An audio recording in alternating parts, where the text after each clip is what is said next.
Mi intención es analizar el sistema público y el sistema privado de pensiones. Es decir, cómo podemos jubilarnos a una determinada edad adquiriendo pues una renta aceptable que nos garantice pues lo que muchas veces la propia izquierda dice, ¿no? Una pensión digna. Pues vamos a ver cómo lograr una pensión digna, que por digna siempre se quiere decir cuantiosa. Lo que pasa es que eso es el Bill Metal y demás, ¿no? Pero una pensión cuantiosa y digna. Entonces, antes de eso, simplemente alguna noción de cómo se crea riqueza en sociedad. Porque claro, si nosotros queremos ser más ricos de lo que lo somos ahora en el futuro, lógicamente tendremos que ver cómo crear riqueza. Pero si no creamos riqueza, solo consumiremos más en el futuro a costa de socavar más la riqueza presente, ¿no? Entonces, para crear riqueza hay dos posibilidades. Bueno, crear riqueza o para acumular riqueza, mejor dicho. Una sería el simple atesoramiento de dinero, que es yo voy metiendo oro debajo del colchón o euros, bueno, eso no lo aconsejaría, debajo del colchón, para desacumularlo en un momento futuro cuando yo lo necesite, ¿no?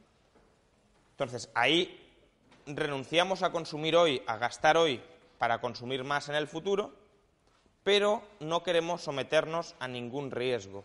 Queremos minimizar nuestra incertidumbre y no queremos participar de ningún proceso empresarial de creación de bienes económicos.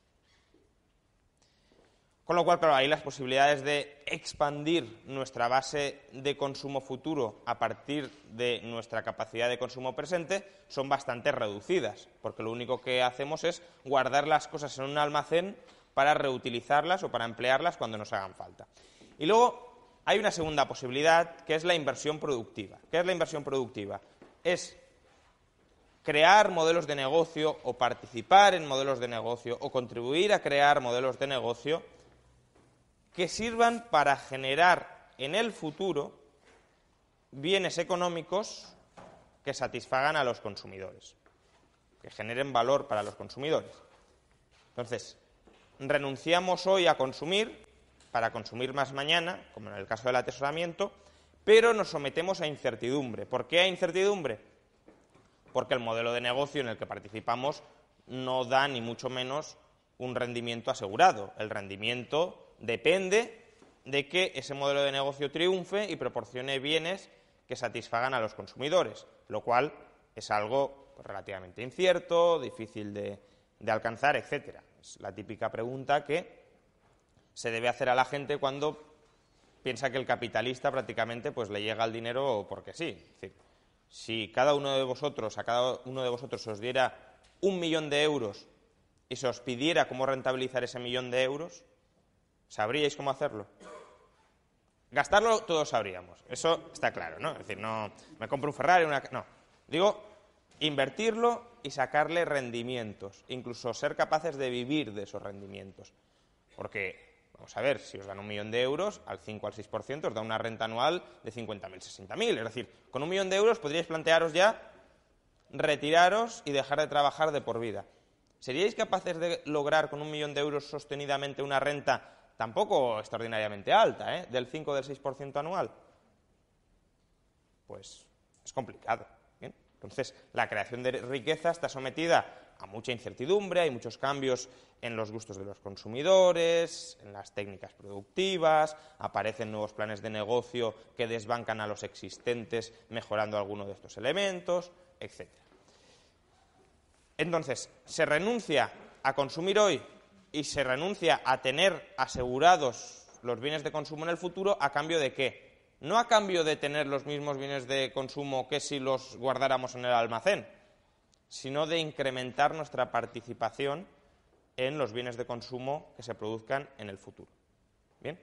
De ahí, de hecho, viene la justicia de las rentas que obtienen los rentistas. Los rentistas contribuyen a crear bienes futuros, postergan su consumo, dan tiempo a que maduren las inversiones y se someten a riesgos de acometer proyectos de inversión que pueden fracasar y donde pueden perder todo aquel capital que han ido acumulando. Y por eso su rentabilidad está más que justificada siempre que no derive de factores políticos. Entonces, esto sería un poco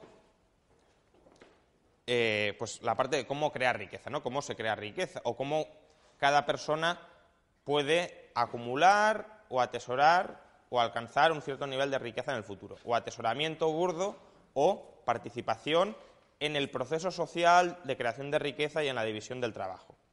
División del trabajo proporcionando capital. ¿Bien? Luego, a nosotros nos interesa crear riqueza, participar de ese proceso de creación de riqueza, nos interesa acumular riqueza.